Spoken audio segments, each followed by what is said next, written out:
দেখেন, আসসালামু আলাইকুম। মাইক্রোসফট এক্সেল প্রোগ্রামে আজকে আমরা দেখব কিভাবে একটা ইলেকট্রিসিটি বিল নির্ণয় করতে হয়। ইলেকট্রিসিটি বিল নির্ণয় করার ক্ষেত্রে সবচেয়ে ইম্পর্টেন্ট সেটা আপনাকে জানতে হবে আসলে কনজাম বা ব্যবহৃত ইউনিটটা কিভাবে নির্ণয় করে।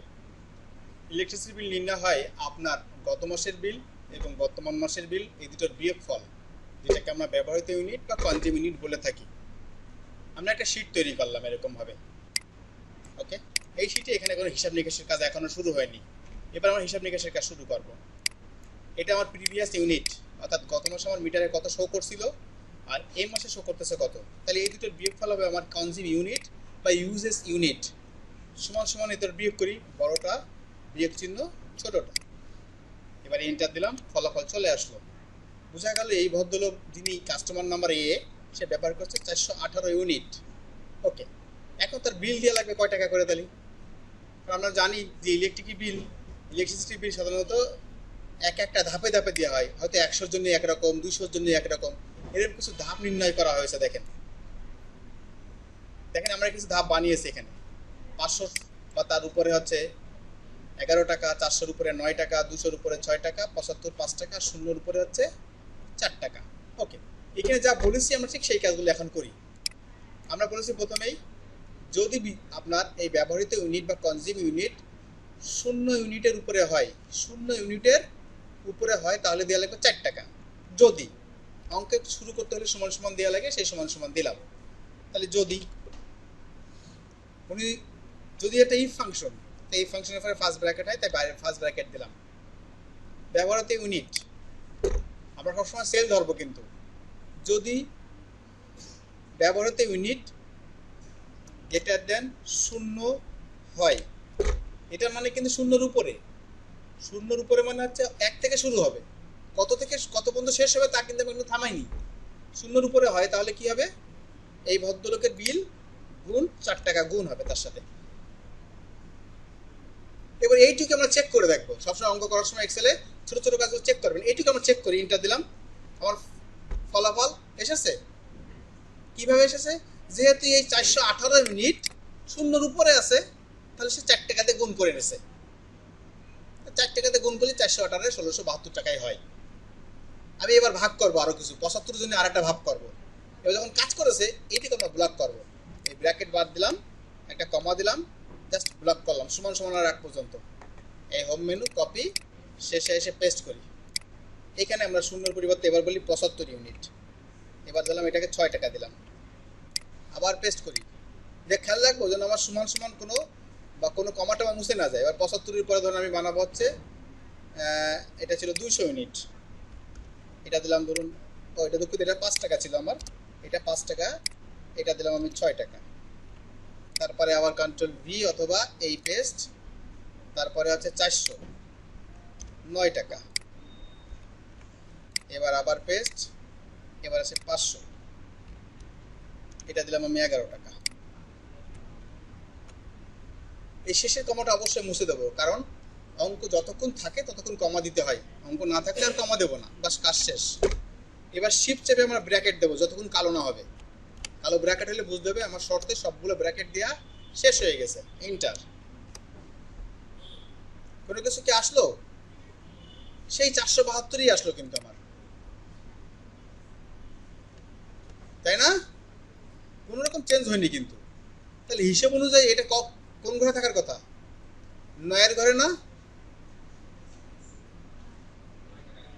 9 টাকা ইউনিট। আপনাদের কত হয়েছে লক্ষ্য করেন। আমি এখানে যতবারই ইন্টার দিচ্ছি ততবারই আমার ওইটাই হচ্ছে। আমি এটাকে টেনে দিই, এটাও টেনে দিই, ভালো করে লক্ষ্য করেন। আমার হিসাব অনুযায়ী এটা কিন্তু একটু বেশি হওয়ার কথা, তাই না? কারণ 400 ইউনিটের উপরে হলে আমার হওয়ার কথা ছিল 9 টাকা। তাহলে আমি এখানে সমান সমান দিই 9 টাকা গুণ 418, হওয়ার কথা 3762 টাকা, কিন্তু হয়েছে আমার 1600 টাকা। এটা থেকে এই ধরনের অঙ্ক যখন হবে তখন আপনি কি করে বুঝবেন আপনারা সঠিক না ভুল?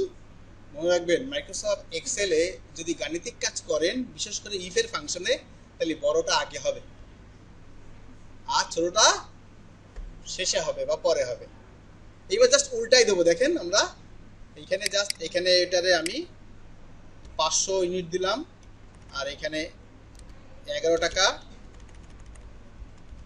এটা 400 দিলাম, এটা মনে হয় 9 টাকা, সরি, তারপরে কত আছে এখানে 9 টাকা, 200টা আছে মনে হয় 6 টাকা,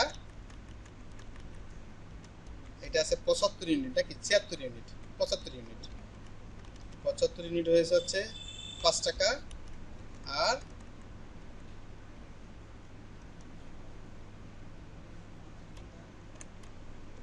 এই শেষেরটা হবে শূন্যর উপরে, তাই না? এই শূন্যর উপরে, বাস। এবার দিতেন 4 টাকা। ওই দেখেন টাকাটা কি এবার এসেছে, দেখেছেন খেয়াল করে? অর্থাৎ আমরা ফার্স্ট টাইম একটু ইচ্ছা করে ভুল করলাম, কারণ ভুল না করলে আপনি জীবনে এটা বুঝতেই পারবেন না। তাহলে আমি চেক করে নিলাম এখানে যে আমার কয় টাকা হওয়া উচিত, তা দেখলাম হওয়া উচিত 3762 টাকা, কিন্তু আমি সাধারণ নিয়মে অঙ্ক করলি, অর্থাৎ শুরুতে ছোট থেকে শুরু করলে অঙ্কের ফলাফল সঠিকটা পাচ্ছি না। কারণ মাইক্রোসফট এক্সেলে যদি কখনো এই ধরনের গাণিতিকের কাজ করি তাহলে বড়টা আগে হয়। এবার আপনি টাইনা দেন, ঠিক আছে? সব এবার ঠিক আছে, ঠিক আছে। এই হলো কনজিউম ইউনিট আমার। দেখেন 4000 ইউনিট পড়েছে, এটা 40,000 হয়ে গেছে। এখানে একটা শূন্য দিয়ে দিই, এইখানে একটা শূন্য হবে, এখানে 5টা হয়ে গেছে, এখানে 41,000। আচ্ছা, হ্যাঁ ঠিক আছে, এটা আসলে এটা কমাই দিলাম ইচ্ছা করে। এবার বলেছে সার্ভিস চার্জ। সার্ভিস চার্জ ওনারা বলেছে সার্ভিস চার্জ যদি কনজিউম ইউনিট মানে এই যে ব্যবহৃত ইউনিট কেউ 10 ইউনিটের উপরে হইলেই 50 টাকা, 10 ইউনিটের উপরে কেউ পুরাইলেই 50 টাকা, অন্যথায় সব জিরো। কোন সহজ পেপার, ইফ যদি এই কনজিউম ইউনিট গ্রেটার দেন 10 হয় তাহলে কি হবে 50, 0। অর্থাৎ যদি 10 ইউনিটের কম পুরাই কেউ, 10 ইউনিটের উপরে হইলে 50, আদারওয়াইজ 0, ব্র্যাকেট শেষ। দেখেন সবারই 50 এসেছে। কোনো একটা ঘরে আপনি কমাই দিয়ে দেখবেন, যেমন ধরেন এখানে আমি দিলাম 6999, ও দেখেন 0 চলে এসেছে। আমি কিন্তু চেক দিচ্ছি, অঙ্ক করতে গেলে ছোট ছোট করে চেক দিতে হয়, চেক দিয়ে কনফার্ম হতে হয় যে আমি যা করছি সব সঠিক হচ্ছে কিনা। আমি আবার কন্ট্রোল জেড দিয়ে ফিরে গেলাম। এবার বিল অ্যামাউন্ট মানে এই দুটোর যোগফল, এই দুটোর যোগফলে জাস্ট ব্লক করে আমরা অটো সাম দিলাম, এই চলে এসেছে যোগফল, এই টার্ম দিলাম। এখন আমরা দেখবো র্যাঙ্ক কিভাবে বের হয়।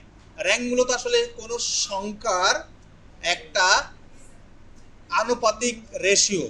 যেমন ধরেন এখানে সবচেয়ে বেশি যিনি বিদ্যুৎ বিল দিচ্ছেন, অথবা সবচেয়ে বেশি যিনি বেতন পান, অথবা সবচেয়ে বেশি নাম্বার যিনি পেয়েছেন, তাদেরকে আসলে কি দিয়ে প্রকাশ করবেন আপনি? যিনি বেশি বেতন পান আমরা সাধারণত সরকারিভাবে তাকে বলি প্রথম শ্রেণীর কর্মকর্তা। তাই হিসাব অনুযায়ী আপনি যদি প্রথম শ্রেণী দেন তাহলে বেতন বেশি, কিন্তু শ্রেণী আবার তার কম। শ্রেণী যদি দিতেন আমি 10 নম্বর শ্রেণী দেবো, তাহলে আমাদের সরকারিভাবে ভাবি তার বেতন কম, কিন্তু উল্টা হয়। দেখবেন র্যাঙ্ক মানে হচ্ছে আপনার অর্জিত কোনো কিছুর একটা আনুপাতিক রেশিও, কিন্তু উল্টা। এবার আসেন, উনি বেতন পায় বেশি, অর্থাৎ স্যালারি বিল বেশি দেয়, কিন্তু তার র্যাঙ্ক কম। এ দেখে বোঝা যাবে ইনি একজন ভালো মানের গ্রাহক। ওকে, কিভাবে আমরা র্যাঙ্ক করেছি আমরা দেখে নিই। আচ্ছা, র্যাঙ্ক হয় কিসের উপর ডিপেন্ড করে জানেন তো? এই কয়জনের মধ্যে এই ভদ্রলোক কত নম্বর র্যাঙ্কে আছে, এই কয়জনের মধ্যে অর্থাৎ সমস্ত ব্যবহারকারীর মধ্যে এই ভদ্রলোক অর্থাৎ দিনে 38 টাকা 12 টাকা দেবে, তিনি কত নম্বর র্যাঙ্কে আছে। এটা করার জন্য কি করতে হয় আমরা দেখি। চলে যাই আমরা হচ্ছে এইগুলো মুছে দিলাম, এখানে গেলাম সমান সমান আর এ এন কে র্যাঙ্ক, এটা কিন্তু সব ক্ষেত্রে একই নিয়ম। এবার চলে গেলাম আমরা এই ভদ্রলোকের ঘরে, ক্লিক, কমা, এবার এই সবার মধ্যে ব্লক করলাম, জাস্ট ফার্স্ট ব্র্যাকেট শেষ। এইটা আছে র্যাঙ্কের একটা বেসিক নিয়ম, খুব বেসিক নিয়ম। আর একটা ফর্মুলা আমি দেখাচ্ছি আপনাদের। এবার ইন্টার দিলাম, দেখেন 4 নম্বর র্যাঙ্কে আছে। কিন্তু যদি আমি এইভাবে করে এটাকে এবার টান দিই, আপনারা খেয়াল করবেন, এটাকে যদি এবার টান দিই, দেখেন আমি 3 ঘর টান দিলাম, তাহলে হিসেব অনুযায়ী ইনি 3 হয়ে গেছে, তাই না? ইনি 4 হয়ে গেছে। দেখি আমরা এই 3-এ ডাবল ক্লিক করি, দেখেন 3 কিন্তু তখন হিসাবটা আর উপর থেকে বাদ দিয়ে দিচ্ছে, দেখেছেন খেয়াল করে? সে ধরেছে ফাঁকা ঘর। আর র্যাঙ্কে অল টাইম এই যে যারা এরিয়া তারা তো ঠিক থাকবে নাকি? ইনার বেলায় এই ভদ্রলোক ঠিক থাকবে, এই 5 এর বেলায় এরা সবাই ঠিক থাকবে নাকি? সব সময় যতজন ব্যক্তি তাদের ঘর আর নড়াচড়া হবে না। কিন্তু যদি আমি টান দিয়ে করি, এরকম টান দিয়ে করলে দেখবেন যে সবার শেষে যিনি আছে, সবচেয়ে কম বেতন দিচ্ছে যিনি, 1660 টাকা, ইনার হওয়ার কথা ছিল 5-7, কিন্তু ইনি হয়ে গেছে 2। তার কারণ ডাবল ক্লিক করে দেখেন ইনি এদের ভিতরে নাই, ইনি চলে গেছে আসলে ফাঁকার মধ্যে। এই 1600 আর এই 11,000 এই দুইজনের ভিতরে ইনি কাউন্ট হয়েছে, তাই ইনি 2 হয়েছে। তাই নড়াচড়া করবে না কারা? এরা নড়াচড়া করবে না।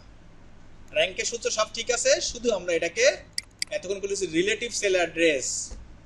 রিলেটিভ সেল অ্যাড্রেসের নিয়ম হচ্ছে আমরা টান দিলে পাশাপাশি ঘরগুলো সে ক্যালকুলেশন করে ফেলে, পাশাপাশিটা পরিবর্তন হয়ে যায়। পরিবর্তন করব না এমন কোনো সেল যদি চাই, যেমন আমি এখান থেকে এই পর্যন্ত যতটুকু ব্লক করেছি এদেরকে পরিবর্তন করব না, সেটা আমার I6 এর আগে একটা ডলার চিহ্ন দেবো। এটা বলে absolute sell address. Absolute sell address মানে হচ্ছে কোনো সেল অ্যাড্রেসের আগে ডলার চিহ্ন দেয়া। এর সুবিধা ওই সেল কখনো আর চেঞ্জ হবে না। আপনি এবার এটাকেও আগে দেন, এই আগে একটা এবং পরে একটা, এবার ইন্টার দেন।